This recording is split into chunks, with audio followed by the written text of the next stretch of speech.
जयगड सारख्या एका कंपनीत जिंदालमधून वायुगळती झाली आणि त्यातला पहिला त्रास त्या शाळकरी मुलांना झाला.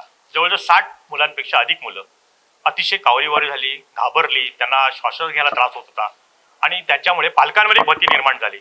पण त्या सर्व मंडळींना जिल्हा रुग्णालयात आणल्यानंतर जिल्हा प्रशासनाच्या वतीनं अतिशय चांगल्या प्रकारचं काम केलं गेलं.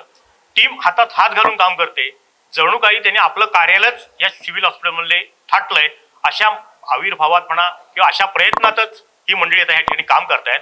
आपल्या सोबत आहेत काल संध्याकाळी जवळजवळ 4 वाजल्यापासून आतापर्यंत सतत या फील्डवरती लक्ष ठेवून राहणारे जिल्ह्याचे अप्पर जिल्हाधिकारी शंकर बर्गे साहेब आपल्या सोबत आहेत. बर्गे साहेब, नेमकी काय परिस्थिती होती आणि आता काय परिस्थिती आहे? काल दुपारी 12:30 वाजण्याच्या सुमारास इथिल मरकॅप्टन नावाचा जो गॅस आहे त्यांचं प्रिव्हेंटिव्ह मेंटेनन्स जे सुरू असताना थोडी त्या वायूची गळती झाली आणि त्यानंतर जी माध्यमिक विद्यालय जयगड आणि कला वाणिज्य माध्यमिक विद्यालय जयगड या शाळेमधील विद्यार्थ्यांना त्याचा श्वसनाचा वगैरे किंवा उलटी, चक्कर, मळमळ असे त्रास होऊ लागले. त्यांना त्यांच्या जयगडच्या प्राथमिक JSWचं जे ऊर्जा रुग्णालय आहे तिथं प्राथमिक उपचार थोडेसे केल्यानंतर इकडं पुढील उपचारासाठी ज्या वैद्यकीय आवश्यक सुविधेसाठी विद्यार्थ्यांना इकडं शिफ्ट केलं आणि त्यानंतर आता आमच्याकडं आता परिस्थिती आहे की 69 विद्यार्थी आमच्याकडं इथं सिव्हिल हॉस्पिटलला दाखल आहेत. त्यापैकी 9 हे खाजगी पदकार रुग्णालयामध्ये दाखल आहेत. मी दोन्ही ठिकाणी आज सकाळी जाऊन आलो, रात्री पण आम्ही 2-3 वेळा राऊंड, सकाळी सगळ्या राऊंडमध्ये मी जाऊन आलेलो आहे. एक 4 राऊंडमध्ये विद्यार्थी हे भरती केलेले आहेत. एक फक्त त्याच्यामध्ये आता आज मितीमध्ये ह्या 69 पैकी ICU मध्ये फक्त एक विद्यार्थी भरती आहे. सर्वांची प्रकृती स्थिर आहे, सर्वांना योग्य ती वैद्यकीय सुविधा दिलेल्या आहेत. परिस्थिती आपल्या पूर्ण नियंत्रणामध्ये आहे आणि याच्यानंतर जर यांना डिस्चार्ज वगैरे द्यायचं झालं तर प्रशासनामार्फत आपण ट्रान्सपोर्टेशनची वगैरे सुविधा त्यांच्या घरी जाण्यासाठी केलेली आहे. मुलांवरती उपचार झाले, अतिशय चांगल्या प्रकारे उपचार झाले आणि त्यानंतर पुन्हा ते व्यवस्थित त्यांची प्रकृती झाल्यानंतर पुन्हा घरी नेण्याची व्यवस्था सुद्धा जिल्हा प्रशासनामार्फत करण्यात येणार आहे. अप्पर जिल्हाधिकाऱ्यांच्या खांद्याला खांदा लावून सुद्धा एक आणखीन अधिकारी होते, ते होते रत्नागिरीचे प्रांताधिकारी जीवन देसाई. संपूर्ण फील्डमध्ये सुद्धा ते अतिशय काटेकोरपणे सगळ्या गोष्टींवर लक्ष देऊन होते. माजी पालकमंत्री आमदार उदय सामंतांच्या वारंवार होणाऱ्या सूचनेचं आदन राहून त्यांनी अतिशय ह्या ठिकाणची परिस्थिती हाताळली. आपण त्यांच्याशी चर्चा करूया. देसाई साहेब, नेमकी आता परिस्थिती काय आणि महसूलच्या मार्फत नेमके काय प्रयत्न केले?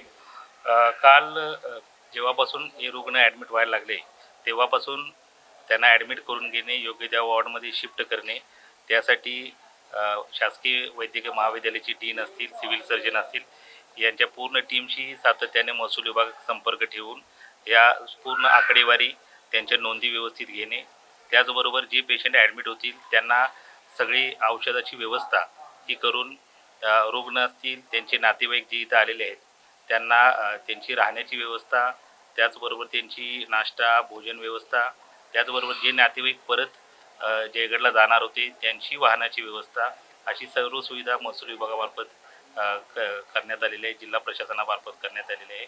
मेडिकलची खूप चांगली टीम या ठिकाणी काम करते आणि अतिशय समन्वयानं ही टीम चालू आहे. त्याचबरोबर जवळजवळ ॲडिशनल कलेक्टर सर यांच्या मार्गदर्शनाखाली मी आहे, आमचे तहसीलदार आहेत, त्याचबरोबर नायब तहसीलदार, 20पेक्षा अधिक कर्मचारी या ठिकाणी आम्ही नियुक्ती केलेले आहेत, जेणेकरून नातेवाईकांना योग्य ती माहिती दिली जाईल. त्यांना लागणारी ज्या काही अडचणी असतील त्या अडचणी दूर करण्याची प्रक्रिया देखील सुरू आहे आणि जशी जशी डिस्चार्ज दिले जातील तशी वाहनाची सुविधा देखील उपलब्ध करून देण्यात आलेली आहे.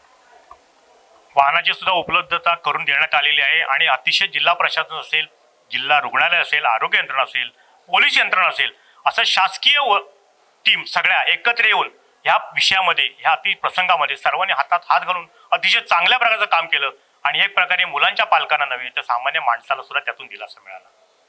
टाइम्स डिजिटल करता किशोर मुळेसह दीपक मोहिते, रत्नागिरी. टाइम्स डिजिटलला लाईक करा, शेअर करा, सबस्क्राईब करा आणि बेल आयकॉन दाबायला विसरू नका. Times digital.